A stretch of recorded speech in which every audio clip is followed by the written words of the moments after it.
Selama puluhan tahun, Indonesia, negeri yang terkenal akan kekayaan alamnya ini, terlalu sering kehilangan kendali atas komoditas itu sendiri. Bahkan, dalam 34 tahun terakhir, disebut ada praktik under invoicing yang membuat Indonesia kehilangan 15.400 triliun. Kok bisa? Sini, aku spill dikit.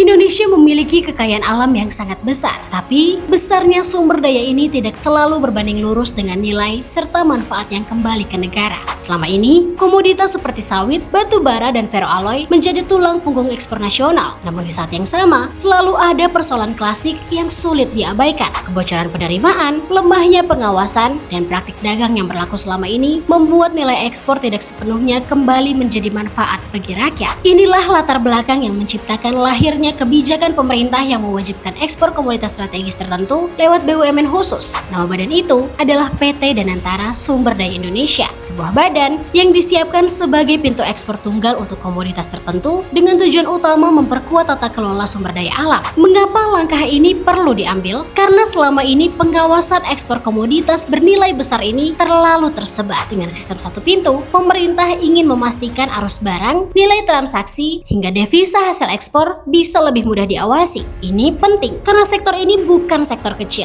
Sawit dan batu bara adalah penyumbang devisa besar yang mempengaruhi neraca perdagangan dan stabilitas ekonomi nasional. Tidak lagi tersebar, tidak lagi longgar. Tugas badan ini pun bukan sekedar menjadi perantara dagang, tapi juga pusat data, penguat transparansi, dan penutup celah kebocoran ekonomi. Tentu tantangannya besar. BUMN ini harus profesional, efisien, dan transparan. Ia tidak boleh menjadi birokrasi baru yang lamban atau monopoli yang justru menambah biaya. Intinya, ini soal kendali. Dan itulah inti persoalannya. Kalau Indonesia ingin menjadi negara yang berdaulat secara ekonomi, maka negara tidak bisa terus hanya menjadi penonton di sektor strategis. Kendali yang lebih kuat atas ekspor sawit, batu bara, dan komoditas penting lainnya adalah langkah untuk memastikan kekayaan alam benar-benar bekerja untuk rakyat, bukan bocor di tengah jalan.